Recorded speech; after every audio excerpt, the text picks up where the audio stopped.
began to formulate this burning desire to kill Joyce Yost. She vanished. We all knew that it wasn't good.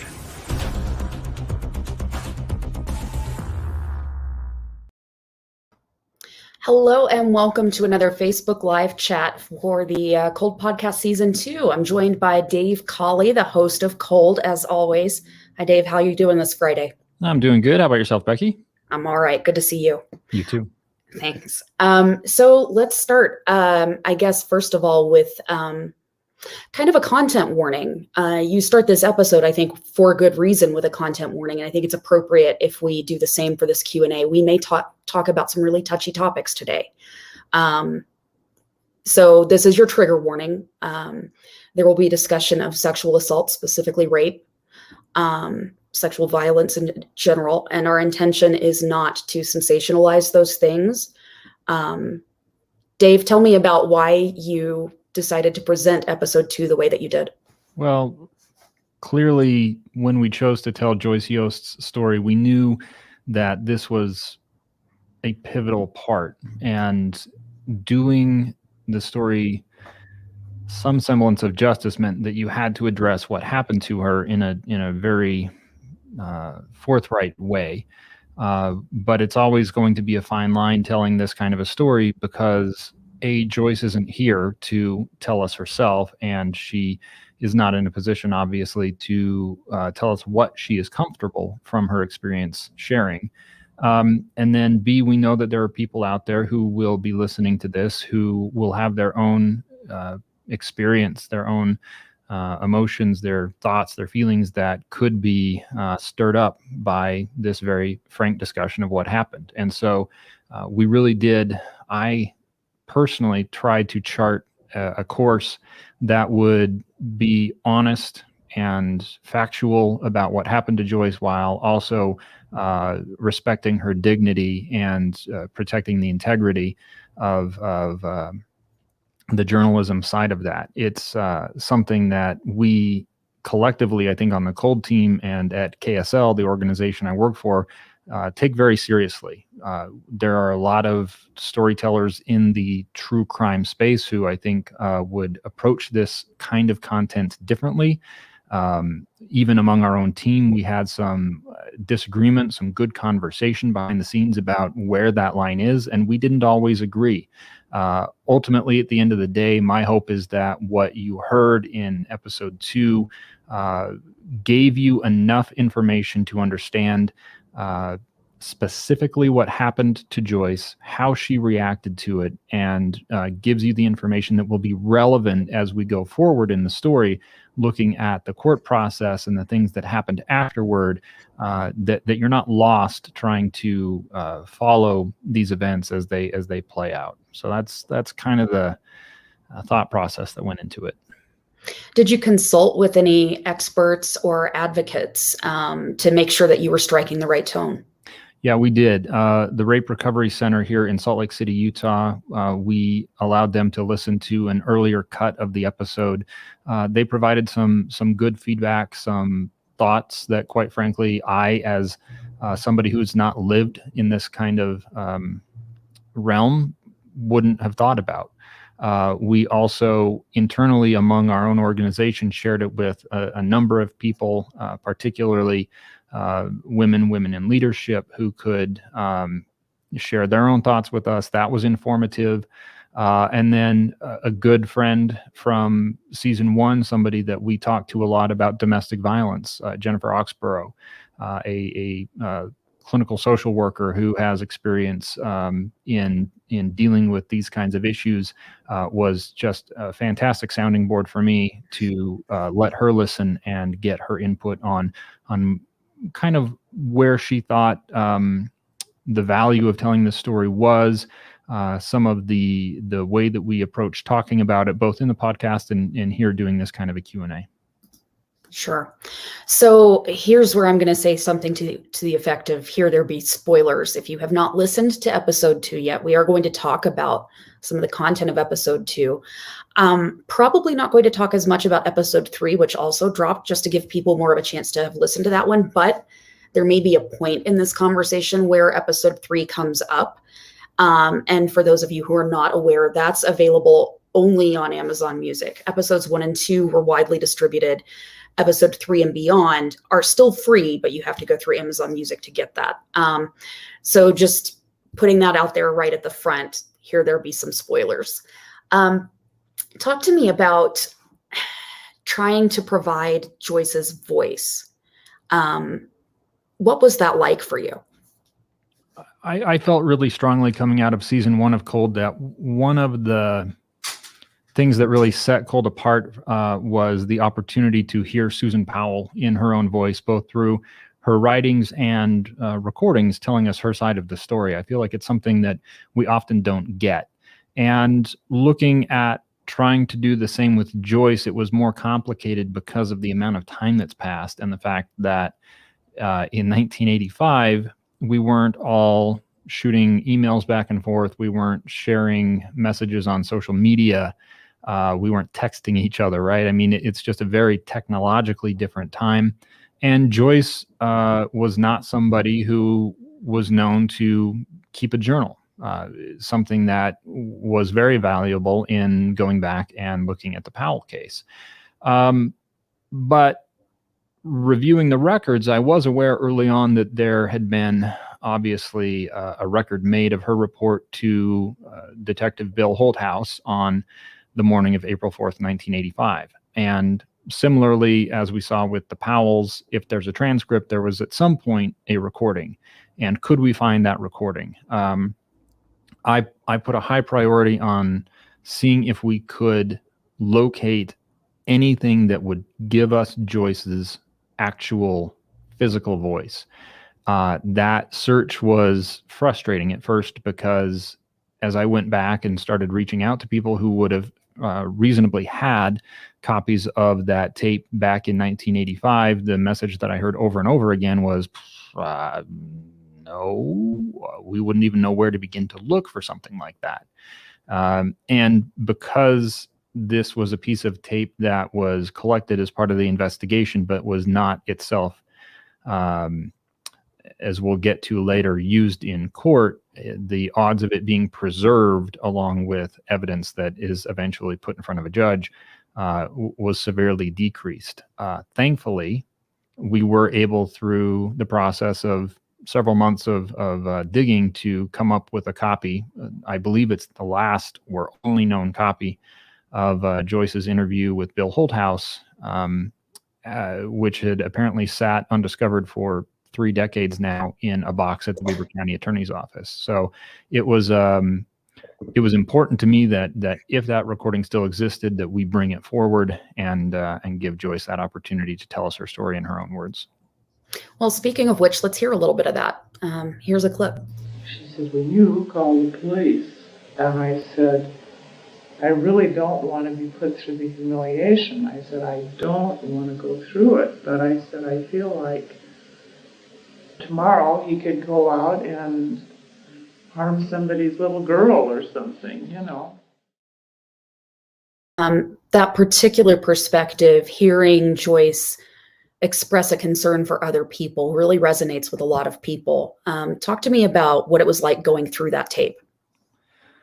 So again, I'm not somebody who has lived experience in this realm, and I feel that the value of telling Joyce's story, and in particular this part of the story, is it does provide an opportunity for somebody like myself or others who have not been through something like that to vicariously experience it. This season, we have launched a new companion podcast called Talking Cold, where colleagues of ours, Amy Donaldson, Cheryl Worsley, and Dent, have an opportunity to really dive into, okay, what was Joyce telling us? What does the research in the social sciences field tell us about what survivors of traumatic experiences go through? And Joyce, I think in this moment, we can hear she is processing this very traumatic event that's just happened to her. And she is weighing in her mind, do I report? Do I not report? What are the consequences of choosing not to report? We know that the vast majority of people who experience sexual assault don't report, and there are very valid reasons for that. The criminal justice system, in my personal opinion, has a long way to go in how it treats and handles people, particularly women, who choose to report sexual assaults. And so Joyce initially did not want to report because this man had told her that he would kill her if she did so. And it wasn't until she got a nudge from her sister that she did call the police. And then even in that first interaction and subsequent interactions with police, she talked through kind of that hesitation. And what continually pushed her forward was the idea that, yes, this horrible thing has happened to me, and I would very much like to just put it aside and move on, deal with my own trauma in my own way. But I feel like there's a risk that if I do that, he will go out and hurt somebody else. You know, one thing that struck me too was Joyce's own concern that she had somehow messed up her ability to report what happened to her because she cooperated. And I wonder what you would say to folks who hear that in her voice. What's your response to that today? Well, there is no such thing. And with Joyce and her experience, I think what we see is that there is a lot of gray. It's not so simple as just yes or no, right or wrong. Clearly, this was a situation where Joyce did not provide consent. What she did was protect herself. At threat of her own life, she took steps to prevent further physical harm to herself. And she recognized, looking back after the fact, that some people might look at that and perceive it as consent. This is something that comes up in a lot of these cases. And it's part of why you hear people talk about the need to start by believing. This month is Sexual Assault Awareness Month, and it's an opportunity, I think, for us to all kind of step back and look at where we each are individually and where we are collectively in a society on the issue of consent. Do we do a good enough job, men and women, adults and children, in openly talking about what constitutes consent? What does consent look like? What are the ways in which somebody who's perpetrating a sexual assault or a rape might, in fact, try to cloud that issue? And so Joyce, in the middle of all of this, is processing that. Will it look like consent? Will people believe me? We do know that her account was ultimately deemed to be not only credible, but extremely credible, in part because of the evidence, which helped buttress, I guess, her position of it being not consensual. Yeah, another thing that struck me is that while in some respects things are much different in 2021 than they would have been in 1985, there's a lot that's not changed. Can you speak to that a little bit? Sure. And this will maybe walk us into a little bit of the spoiler territory for episode 3, but for everything that has changed, I mean, earlier I was talking about technologically where we were in 85 versus now. It's a different world. But there are failures in communication that happen in this story between police agencies, and some of that is because they didn't have the technological capability to share information and records in the moment. Some of it is human error, and that is something that we have seen happen even in the recent past. I think if you look at cases like the Lauren McCluskey case at the University of Utah, where she had reported being harassed and being threatened by somebody she had dated. This person had lied to her, had concealed the fact that he was actually on parole probation for a prior offense. And that information by itself, had the detective done the job of doing the most cursory search on this suspect would have revealed that.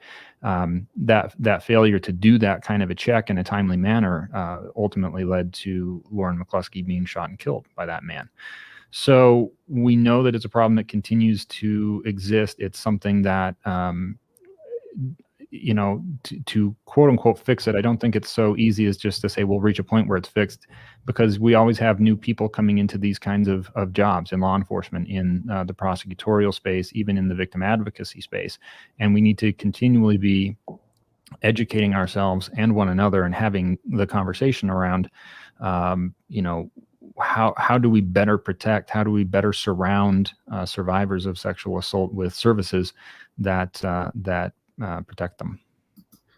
Well, on those lines, let's get into some of the questions we've seen from our listeners. So I had somebody ask me this week whether Joyce Yost should have been put under witness protection.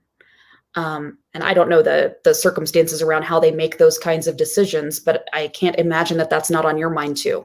Well, I think we can talk generally about what happens to anybody in the criminal justice system. The idea of witness protection is something that maybe is more popularized in media than in actual fact. I'm not aware of a system of witness protection in Utah state courts. I think that's something you more typically hear about federally, where they would give you a new identity, that kind of thing. Generally speaking, if you make an accusation against somebody in a criminal context in any state in the United States, that is going to end up before law enforcement. Law enforcement will take that information, and if there's enough evidence, screen it with a prosecutor. The prosecutor would then decide if there's enough evidence to take it and file charges, bring it essentially before a judge and or jury when the time is right for that. That all hinges on the idea that the accuser will be active and participating in that process to continue making that accusation. And people who are accused of crimes in the United States do have a right to confront their accuser. So you have to weigh that balance, the rights of the accuser and the rights of the accused. And to make an accusation and then walk away and let the criminal justice system play out, it really doesn't work that way. What I think we see happen in Joyce's case, though, is that even though there are individuals who have maybe some misgivings or concerns about her safety, they're not really empowered to do a lot about it, aside from say, we'll have an extra patrol car drive by your house all the time. Unless they're going to sit somebody surveilling her apartment 24/7 over the course of the months that it's going to take for this to play out, there's not a lot in terms of protection. Now, what we do know is that Bill Holthouse, the detective who was handling the rape case, did at some point reach out to Joyce and express to her that there was concern that he'd had based on a comment Doug Lovell made that she might be at risk. And this again gets into a space where, as a survivor in that moment of the rape and sexual assault, Joyce is just trying to put her life back together. And the idea of leaving her apartment, already having disruption with her work, having to, leave work to go to court and all of this, it can feel like just a further victimization. And so witness protection, not exactly. Couldn't there be more done to inform and to keep her abreast of what's happening in the court process? And again, if that information sharing is happening, to let her know what's going on in the investigation, yeah, that needs to happen. Yeah. And I think that goes back again to the communication between not just law enforcement agencies, but the justice system more broadly, the court system. Yeah, it's different. Are you going to address some of those communications changes in a future episode? What's different now? Yeah, we'll get into it. And again, Talking Cold is a great avenue for that as well. Utah and most other states in the nation do now use an automated system where somebody who has made this kind of an accusation to police that's resulted in an arrest or criminal charges being filed, they can actually sign up for notifications that will come through on their phone and say, so-and-so who was arrested, they are at this particular jail, or this is their next hearing. And so they are automatically made aware of those steps in the process and can make decisions on their own as to, how to move forward, how best to handle that. We have a listener asking whether you were around when the case was going on. Did you know about this case before, say, when you started investigating? So I was 3 years old. I was not at that time obviously aware of it. I started working in the news business in the Salt Lake City market in 2003. And so this case at that time was pretty well out of the spotlight, as much as it was ever in the spotlight.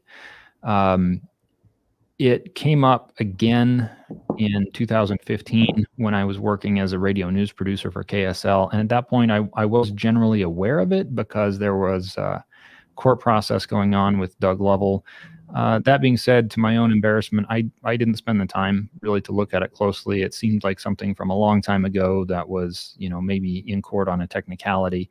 And so shame on me, because I didn't spend the time to actually stop and look and learn about Joyce Yost in that moment. It wasn't really until this became the story for Cold Season 2 that I spent a significant amount of time getting up to speed on it. And just my recognition of the fact that I was completely blind to it is part of what I think drove bringing Joyce's story forward, because if I wasn't aware of it, heck, a lot of people aren't aware of it. And I do feel like that's an injustice.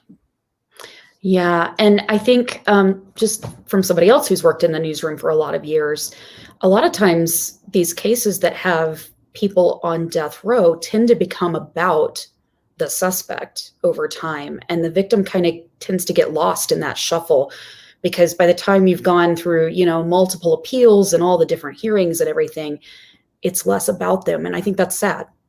Well, and I think it's just in part too, it's the nature of a case where somebody is disappeared the way Susan Powell or Joyce Yost is. Journalism relies on people telling us their stories, and it's darn near impossible to tell someone's story when they're not around to tell it, to provide it to you.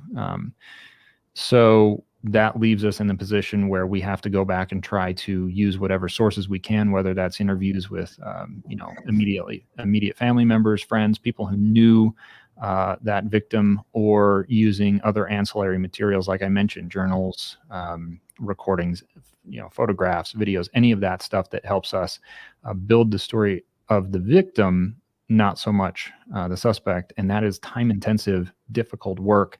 But it's something that I think we are on the Cold team pretty devoted to doing. Yeah. Another question from a different listener. Do you think, and here again, the spoiler alert is in play, do you think if Joyce had not been murdered, Doug would actually have been convicted in her rape? Oh, absolutely.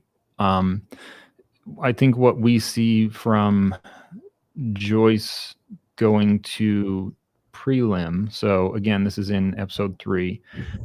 Joyce goes and testifies at a preliminary hearing. She tells her story, and she, in my mind, was imminently believable. Now, she tells us in the recordings that she is very concerned about how she is going to be perceived publicly by a jury, because she has seen portrayals in popular media where rape victims reporting, sexual assault victims reporting are not believed, and that's valid.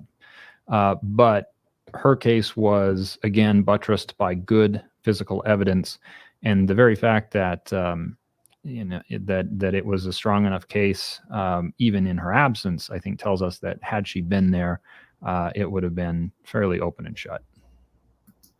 Another good question from a listener. Do you feel that the justice system is in part liable for Joyce's disappearance and or death?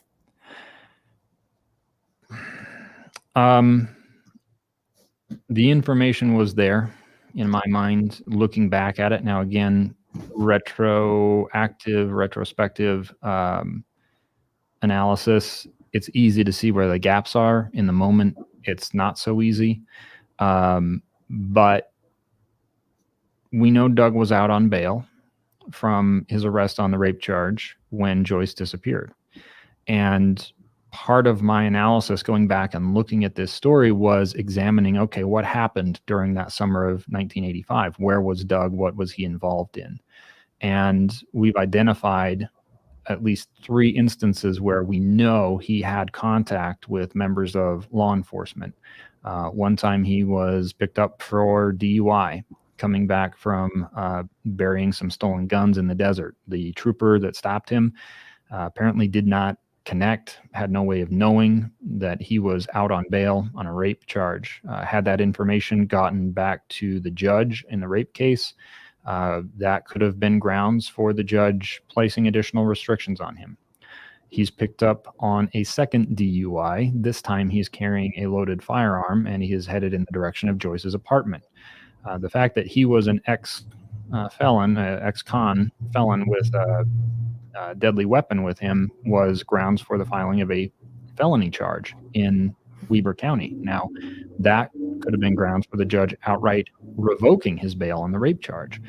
Whether or not the judge was aware of that additional case, it's not clear from the records we have, but we know that Doug was out of jail. He gets picked up again for stolen vehicle, possession of a stolen vehicle charge. Again, it's a felony. That is grounds for revocation of his bail in the rape case. So all 3 of those instances, you have indications that Doug is involved in criminal activity between the time he's first arrested for Joyce's rape and when she ultimately disappears.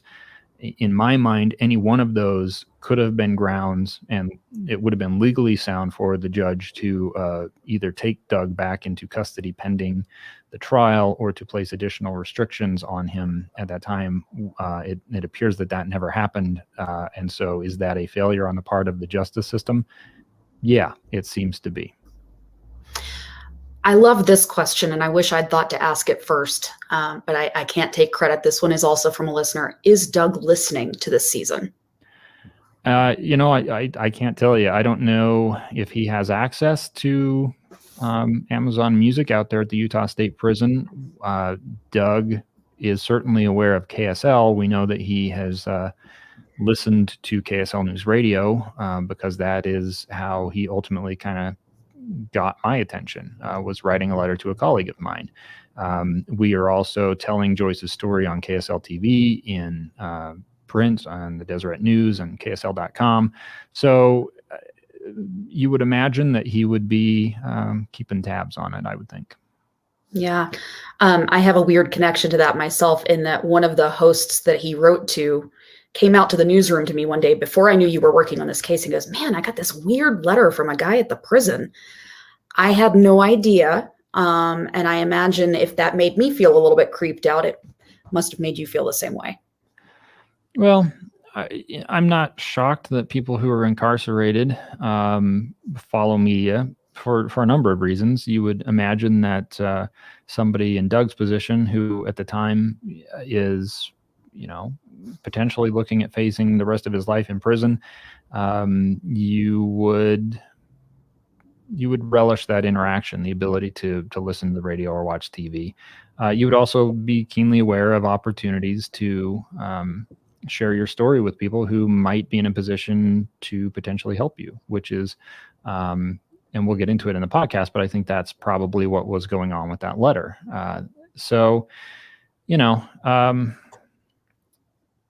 I'm not shocked by it. Yeah. Well, not to derail us too far from that, but I thought maybe it would be good to listen to another clip here. What do you think? Yeah, do it. All right. I was so impressed with how really quite calm she was in the retelling of everything, how articulate she was. I thought, in her day-to-day life, she must have been such a confident, fun woman. And just that her sense of how do I get through this safely, that she was that with it while all this was happening, to be having those thoughts. Yeah, so that, tell me about who's speaking there first. Yeah, that's Jan Schiller. Jan was if I recall, 25 years old at the time. She was a rape victim advocate volunteer for the YWCA. And this was the first call out she had ever gone on. It was one of only 2 that she ever did go out on. And when I reached out to Jan, part of the reason I wanted to talk to her was because she was in the room. Bill Holthouse obviously was the one interviewing Joyce at that time. Jan was an observer, and she was somebody who didn't look at it through the lens of law enforcement.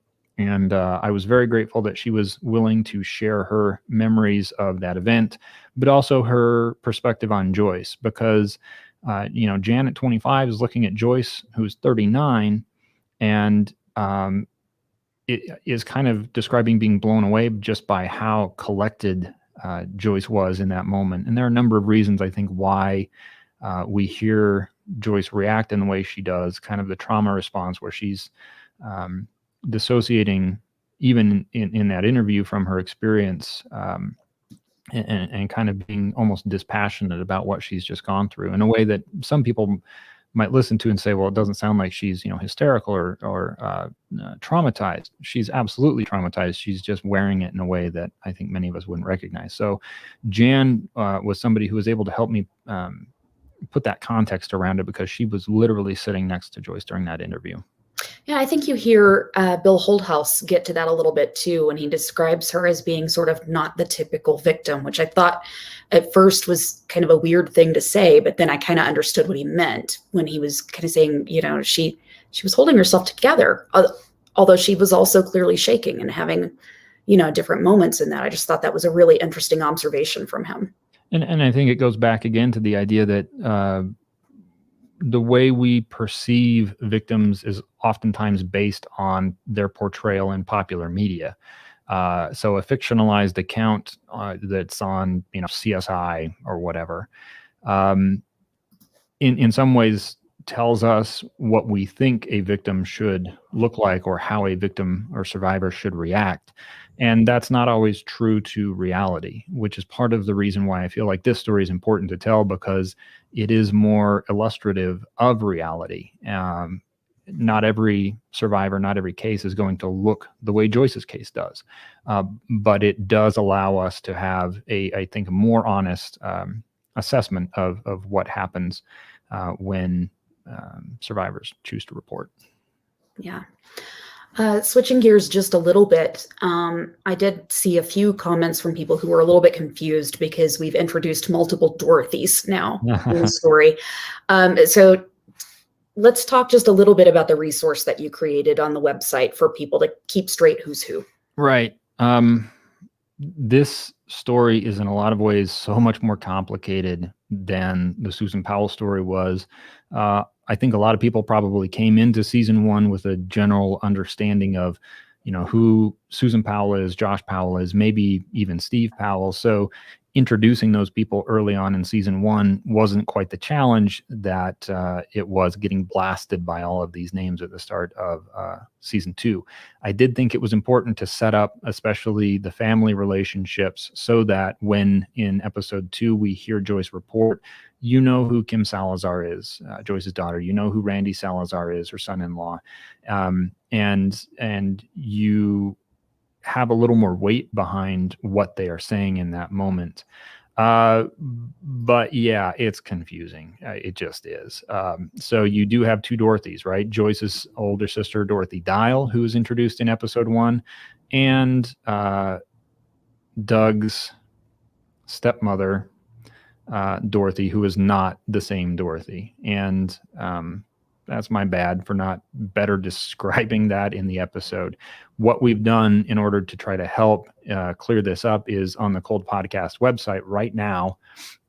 You can go look. There is a Who is Who section that is a list broken down by relationship. Are they, somebody who's tied to Joyce, somebody who's tied to Doug, somebody from the crime or courts side of things, or just other people who get mentioned, so that if you're ever lost or confused, that's a quick, handy reference to be able to sort those relationships out.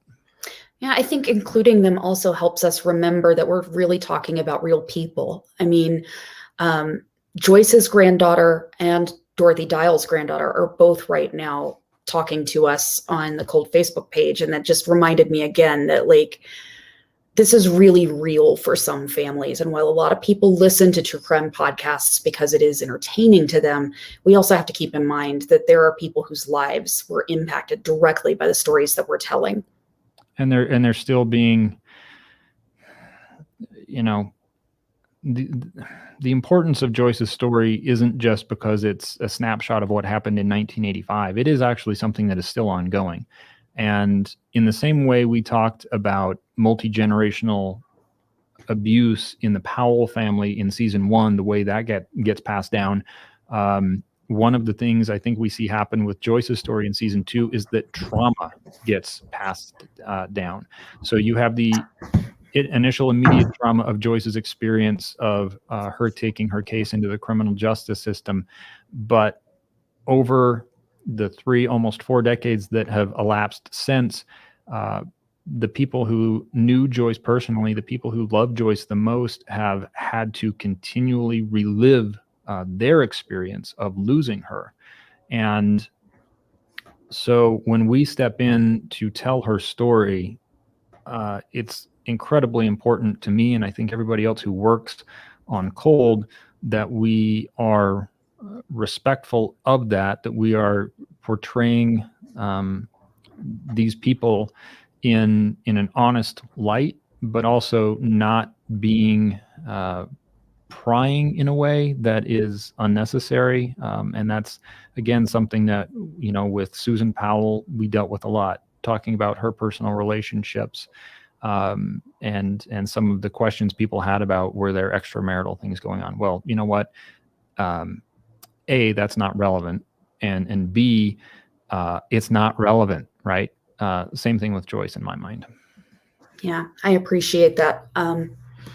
And, you know, unfortunately, too many of us, women and men, can relate to the way that we have to live in 2021 that isn't that different from 1985. I have a very specific memory of honking my horn at somebody in the early 2000s and being followed home in a road rage incident. And thank goodness it wasn't, you know, an assault situation like Joyce was facing. But I think the reality is there are real reasons and real issues behind what we're talking about. And it's important for us to believe people when they tell us that they've gone through something. And you'll continually hear people say Joyce's story is every woman's worst nightmare. It is one of the rare cases where it was a true stranger assault. We know the vast majority of sexual assaults and rapes are committed by somebody who's familiar to the victim, whether that's a family member, an acquaintance, a coworker, even somebody they might just know from a distance. Doug Lovell did not have any connection with Joyce Yost, and so it's rare in that way. It's also extremely rare in that he returned. Statistically, rapists don't return. We want to be careful about how we talk about those issues because we don't want to create a false fear where we're just fanning the flames of someone's fear that bad things are going to happen to me at any time.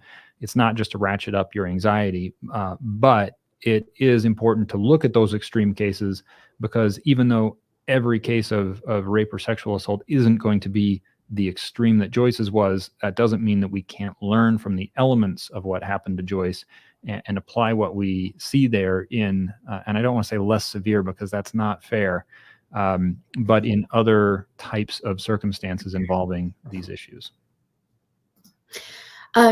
I think that's all the questions we've got for right now. I do want to just go back real quick to where you can find the podcast for anybody who missed our discussion at the beginning, because from episode 3 on, you do have to look for it in very specific places. So walk me through, where do I find it? Is it still free? Right. And this is something where I think there's been some confusion. We've done our best to try to make clear. But you do have to, from here on out, be listening on Amazon Music. So episodes 1 and 2 were released wide to the world. Anywhere you got your podcasts, you were able to hop on and listen to episodes 1 and 2. Episode 3 is out right now. We did something we have not done before, which was we dropped 2 episodes at the same time this week. Episode 3 is the first of the season 2 episodes exclusive only to Amazon Music. I think a lot of people probably don't realize that that's out there right now. So if you would like to listen to episode 3, you can do so right now. Episode 4 will be coming exclusive to Amazon Music next week. It is free. You do have to have an Amazon account, but you don't have to pay to get access to Amazon Music podcasts. You just have to download their free app, log in with that Amazon account, and follow cold. You'll get all the new episodes as they come out. If you are in a part of the world where you don't have access to Amazon Music podcasts because they're not available or supported in that app yet, you can go to thecoldpodcast.com, look for the player that is embedded with each article that is connects to each individual episode, and you can listen that way as well. All right. And then just one more shout out for the resources that are available. If you are somebody in the past or the present who has experienced sexual assault, there are resources available for you, and we've linked them and tried to be very intentional about doing so on thecoldpodcast.com. There's a lot of information there. We hope that you know that we hear you and we see you. And anything that we can do to help connect you with those resources, we're committed to doing. All right. Thanks, Dave. Good to see you. You too, Becky. Bye.